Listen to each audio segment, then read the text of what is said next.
What she did when she saw him on the street, walk up on him and start busting that thing.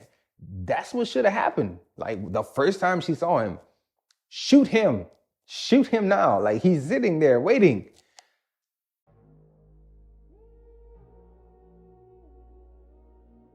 What's good, everybody? Welcome back to Whole Views, and today we're going to be talking about Texas Chainsaw Massacre, recently released on Netflix. Subscribe to the channel if you haven't so far. We get most of our views from the unsubscribed, so we would appreciate it if you would hit subscribe, hit the alerts, come back and check out more videos that are movie reviews, trailer reactions, TV show reviews, TV show reactions, Firearms Friday, so many different things, and even a gaming channel, which is going to be linked in the description. Let's go ahead and talk about Texas Chainsaw Massacre, the Netflix version of it. Before actually getting into the movie, I have to do a bit of a rant here, and I have to be honest, I'm just getting a little bit sick of certain politics being brought up in movies. Now, don't get me wrong, I watched Don't Look Up and I enjoyed that thing. And I know that the politics in that one was overt and it was heavy-handed, but that was a satire and we kind of expected that. Here with Texas Chainsaw Massacre, there's the opening 15 minutes of the movies. This is a spoiler review, by the way. Man, I'm just tired. I'm very, very tired of certain stereotypes making it into films, because to me it feels very lazy and also unnecessary when you look at what this franchise is. Within the first 15 minutes, you get this introduction to a character who's, most people in this movie is gonna die anyway, but you get introduced to a guy who is the stereotypical white antagonist. He's white man, got a muscle shirt on, he got a gun on his hip, he got a loud truck, and you get back to his hometown and one of the buildings got a Confederate flag, and it's like, you open in the movie with that, and that just feels super duper lazy to me. Because I understand that you're doing this because you want to set up an uncomfortable environment for your main characters. Like you want to set the scene to make them uneasy, but it's like, in 2022, is that still what's making people uneasy? Like, just seeing a gun on somebody's hip that's all it takes. This is a bad guy because he got a gun on his hip. Like, really? There's nothing more that you could have done? The reason why I mention that is because this is a franchise where the main antagonist, the villain, the guy that we've, kept track of over all these movies, carries around a chainsaw and he kills people with it, and he cuts off their faces and puts it on. Like, there's nothing else that you could pull from to make these characters uneasy. You had to go to the stereotypical prototype white person in the South. It's like, that felt lazy to me. It felt very lazy. And I don't know if it's because I'm a Southerner or I like guns, but it's just like, you're leaning on those things, and I'm sure within this franchise, you could have found quite a few other things to make these characters feel uneasy where they were. But I guess that's what you decided to do. And being honest, talking about the movie specifically at this point, politics aside, you didn't make a bad movie. The movie wasn't bad. It was actually, pretty good when they actually got to the slashing of being a slasher. The story is something I give a 6 out of 10 to. And to be honest with you, I give it that weak score because to me, there's so many inexplicable character choices that I can't help but notice that a lot of this is happening so the movie can happen. Like, that's the only reason why some of these things are taking place. For example, first and foremost, just not being smarter. Like, I understand this is a slasher, and the basis of most slasher movies are people make bad decisions and then they die as a result. But here, there was some really, really, really poor decisions. Like, how could you approach a town to sell buildings and you don't have all your paperwork in order? Like, what are you doing?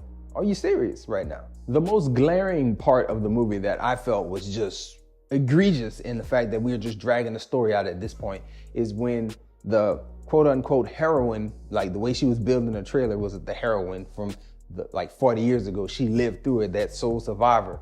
And she's back with a shotgun and she walks in on Leatherface, just sitting there, dead to rights. You can blow him away. And you don't? You don't do that? And you let him walk past you? And he, as Leatherface, everything that you've done up to this point was kill. You killed everybody. Everybody you saw, you murdered them gruesomely. But you walk past this person in your house with a gun on you? Like, To me, that's just obvious. Obviously, at this point, we didn't want the story to end, but we did want to have a confrontation between the two. I would have rather her like walk into that room and not find Leatherface, and then have the story continue after she got back down on the street, because that's all the story did anyway. What she did when she saw him on the street, walk up on him and start busting that thing. That's what should have happened. Like the first time she saw him, shoot him now. Like he's sitting there waiting. That was a real, my eyes rolled at that. I was like, oh, bro, y'all are just trying to drag this movie out. Y'all need 10 more minutes of runtime, so you're giving her this survivor's guilt thing and making her recite the names of her friends. It's like, that's weak sauce, man. That's weak to me. Either he should have killed her in that room or she should have killed him in that room. And that should have been the end of that. Another part that just obviously set things up for a last minute scare, as we all know, slashers tend to do, the killer comes back for one last kill, is the fact that they had the chainsaw at the end and she uppercuts him with the chainsaw. Baby, what you doing? What are you doing? This man has killed many people. He has injured you. And you gonna uppercut him with it? Man, you slice that boy in half. You gut that boy with that chainsaw, but you don't uppercut it with, hit him in the chin, he fall back in the wall. What y'all doing? Oh, y'all, I don't know who y'all is doing this, but that part of the story, just making that character choose that instead of actually murdering the bad guy, is unforgivable.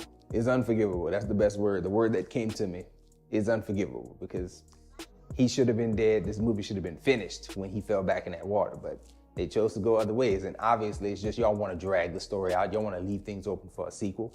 And because of that, deductions, in my opinion. Moving it along to the pace, I feel like the movie was paced pretty well. If you can get past the politics that open up the movie in the first 15 minutes, you should be fine. There's no other points in which the movie really slows down. I feel like the movie could have ended sooner because, again, logical choices should have led you to ending things sooner, but you know, it's a slasher, so the movie had to go a little bit longer and characters had to make horrible decisions, and you know, this is what we ended up with. Visuals, I gave an 8 out of 10 because everything was fine. There was no performance that really like blew me away, and there was no performance that like, hey, this person dropped the ball. So fine for the visuals. I do feel like the colors did a lot for the movie in the daytime, like the cinematography of him popping up in the screen and just having that, like when he was in the field, just really creepy moments. They did really good with the way things were shot and the way moments flowed. So visually, I'm happy with the way things turned out. Performances as well as the way the movie was shot. Entertainment value, I actually give it an 8. And the reason why I do that is because I think to myself, once you get like past the little politics, because again, that really rubbed me the wrong way in the first 15 minutes. But when you get past that and you get to the actual slashing, the movie was good. It was very good to me. I don't feel like it dropped the ball, because we know what a slasher is.